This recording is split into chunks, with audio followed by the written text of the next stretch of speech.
Matahari sudah tinggi di langit Jakarta, menandakan hari sudah melewati tengah hari. Di Presidential Suite Hotel, suasananya sangat berbeda dari hiruk-pikuk kota di bawah yang penuh dengan kehangatan, kelembutan, dan cinta yang hampir terasa nyata di udara. Indira berdiri di depan jendela besar, menatap pemandangan Jakarta sambil menyeruput kopi hangat yang tersisa dari sarapan tadi.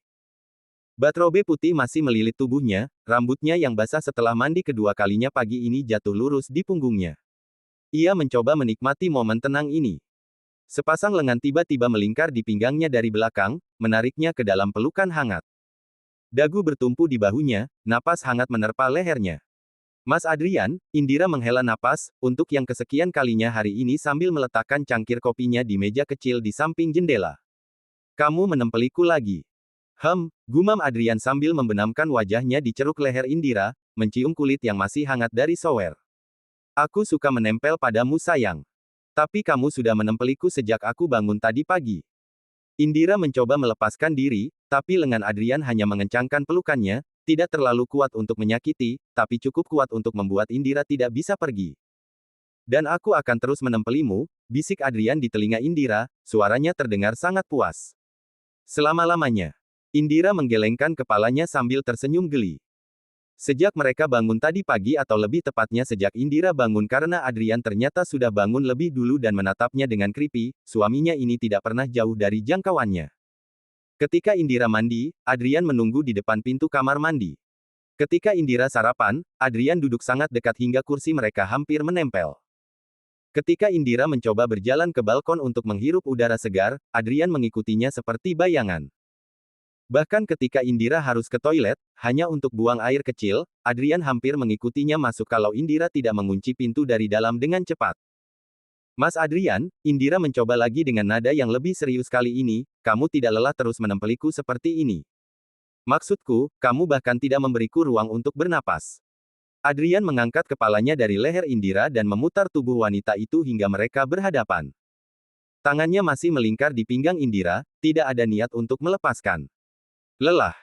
Adrian menatap Indira dengan mata yang sangat serius. Aku tidak akan pernah lelah berada di dekatmu, sayang. Bahkan jika aku harus menempelimu setiap detik untuk sisa hidupku, aku akan melakukannya dengan senang hati. Indira menatap wajah suaminya, wajah yang biasanya selalu terlihat cool dan terkontrol, tapi sekarang terlihat sangat manja. Ya, manja adalah kata yang tepat. Adrian yang biasanya adalah CEO yang dihormati dan sedikit ditakuti di dunia bisnis, sekarang terlihat seperti anak kecil yang tidak mau berpisah dari mainan favoritnya. Kamu tahu Mas, Indira menyentuh pipi Adrian dengan lembut, kamu berubah menjadi sangat manja sejak kita menikah. Manja. Adrian mengangkat alisnya, tapi tidak menyangkal. Aku tidak manja. Aku hanya, sangat mencintaimu dan ingin selalu berada di dekatmu. Itu definisi dari manja, Mas Adrian. Kalau begitu aku manja, Adrian mengakui dengan sangat mudah sambil mencium kening Indira. Dan aku tidak merasa malu dengan itu. Aku sudah menunggu bertahun-tahun untuk bisa menjadi manja dengan istriku. Sekarang kamu adalah istriku, jadi aku akan manja sebanyak yang aku mau. Indira tertawa tulus dan penuh dengan kasih sayang. Ia melingkarkan tangannya di leher Adrian dan berjinjit sedikit untuk mencium bibir suaminya dengan singkat. Baiklah, Pak Suami yang manja, ucapnya dengan senyum lebar. Kamu boleh menempeliku. Tapi setidaknya beri aku sedikit ruang untuk bergerak, oke? Aku butuh ke kamar mandi lagi nanti. Aku bisa ikut. Tidak. Indira langsung memotong dengan wajah yang memerah. Kamu menunggu di luar. Seperti orang normal. Adrian cemberut, benar-benar cemberut seperti anak kecil yang tidak mendapatkan apa yang ia inginkan. Tapi akhirnya ia mengangguk. Baiklah. Tapi aku akan menunggumu tepat di depan pintu. Deal, Indira tersenyum sambil menggeleng-gelengkan kepala, tidak percaya bahwa ini adalah Adrian Suryatama yang sama yang terkenal dengan keseriusan dan profesionalismenya di dunia bisnis. Mereka menghabiskan sisa hari itu dengan cara yang sangat simple tapi sangat intimate, berbaring di tempat tidur sambil menonton film, berbagi cemilan sambil tertawa mengomentari akting buruk aktor di layar, dan sesekali berbagi ciuman yang lembut dan penuh cinta. Dan sepanjang waktu itu, Adrian tidak pernah sekalipun melepaskan kontak fisik dengan Indira. Entah itu menggenggam tangannya, memeluk pinggangnya, atau sekadar menyentuh kakinya dengan kakinya sendiri di bawah selimut. Indira lelah, tubuhnya masih lelah dari aktivitas semalam dan Adrian yang tidak berhenti menempelinya. Tapi di saat yang sama, ia sangat senang. Senang karena akhirnya ia memiliki seseorang yang mencintainya dengan sepenuh hati, yang tidak malu menunjukkan cintanya, yang ingin selalu berada di dekatnya. Ini adalah kebahagiaan yang ia rindukan selama bertahun-tahun. Dan sekarang, ia memilikinya. Sementara itu, di sisi lain kota yang sama, situasinya sangat berbeda. Rangga duduk di kursi roda yang sudah usang, menunggu di lobi rumah sakit dengan tas plastik kecil berisi beberapa pakaian seadanya, satu-satunya barang yang ia miliki sekarang. Kaki kanannya masih terbungkus gips, lengannya masih ada perban di beberapa bagian, dan wajahnya masih pucat, efek dari berbaring di rumah sakit selama seminggu. Seorang perawat menghampirinya dengan clipboard di tangan. Pak Rangga, semua administrasi sudah selesai. Bapak sudah diperbolehkan pulang. Apa ada yang akan menjemput Bapak? Rangga menatap perawat itu dengan mata kosong. Tidak ada. Perawat itu terlihat sedikit iba, tapi ia hanya mengangguk profesional. Baik, Pak. Kalau begitu Bapak bisa memanggil taksi atau ojek online. Hati-hati di jalan, ya. Rangga mengangguk lemah. Ketika perawat itu pergi, ia meraih ponselnya yang sudah retak layarnya dan membuka aplikasi ojek online. Tapi ketika ia melihat saldo di akunnya, Rp5.000, ia menutup aplikasi itu lagi. Tidak cukup bahkan untuk ojek termurah. Dengan susah payah, Rangga berdiri dari kursi roda, kakinya yang patah masih sangat sakit meski sudah diberi obat penghilang rasa sakit. Ia berjalan terlatih-tatih keluar dari rumah sakit dengan tongkat yang dipinjamkan rumah sakit, setiap langkah adalah perjuangan melawan rasa sakit yang menusuk. Di luar, matahari bersinar dengan sangat terik, panasnya terasa membakar kulit Rangga yang sudah pucat. Ia berjalan ke halte bus terdekat, berharap bisa naik bus menuju rumahnya. Tapi ketika bus akhirnya tiba dan Rangga mencoba naik, kondektur menghentikannya. Pak, 5.000 per orang. Rangga merogoh sakunya dan mengeluarkan uang 5.000 yang tersisa, satu-satunya uang yang ia miliki di dunia ini. Ia menyerahkannya pada kondektur dan duduk di kursi yang paling dekat dengan pintu, tubuhnya terlalu lelah untuk berdiri.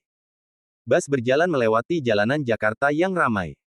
Rangga menatap keluar jendela dengan mata kosong, melihat kehidupan yang terus berjalan, orang-orang yang tertawa, yang berbincang dengan santai, yang tidak memiliki beban seberat yang ia pikul.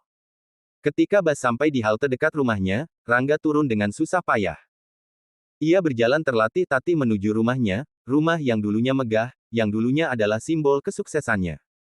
Tapi ketika ia sampai di depan pagar rumah itu, hatinya hancur. Sebuah spanduk besar terpasang di pagar, rumah ini telah disita oleh bank. Dilarang masuk. Pagar yang dulu selalu terbuka untuk menyambutnya sekarang dikunci dengan gembok besar. Jendela-jendela ditutup dengan papan. Taman yang dulu indah sekarang penuh dengan rumput liar. Rangga berdiri di depan pagar itu, menatap rumah yang bukan lagi miliknya, ia menangis. Menangis dengan sangat keras, tidak peduli dengan orang-orang yang lewat dan menatapnya dengan tatapan aneh. Ia kehilangan semuanya. Benar-benar semuanya. Dengan tangan gemetar, ia meraih ponselnya dan menelepon satu-satunya orang yang mungkin masih mau membantunya, adiknya, Lina. Nada tunggu berbunyi, dan berbunyi, dan berbunyi. Halo. Suara Lina terdengar dingin. Lina, suara Rangga serak, ini aku. Aku, butuh bantuan. Aku tidak mau tahu, Lina memotong dengan nada yang sangat tegas. Kamu bukan lagi keluargaku. Papa masih di rumah sakit karena ulahmu. Jangan pernah hubungi aku lagi. Lina, kumohon. Sambungan terputus.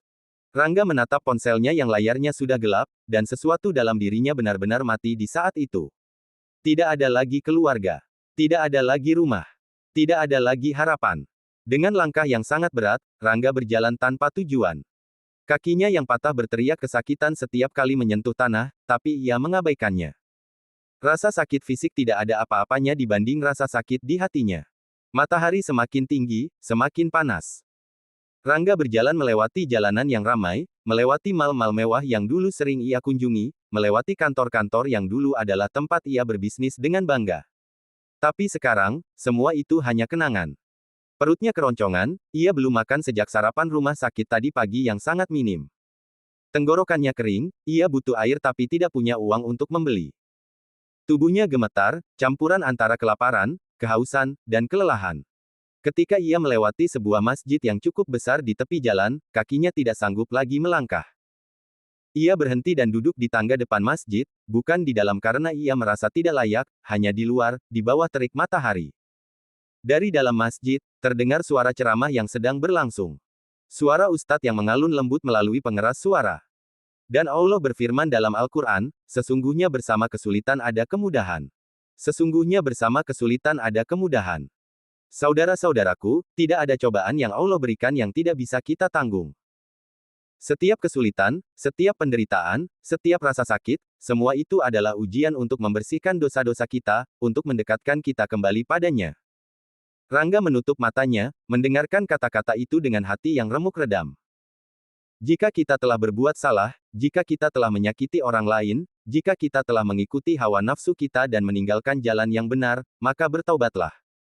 Pintu taubat Allah selalu terbuka. Tidak ada dosa yang terlalu besar untuk diampuni oleh Allah, selama kita benar-benar menyesali dan berjanji untuk tidak mengulanginya.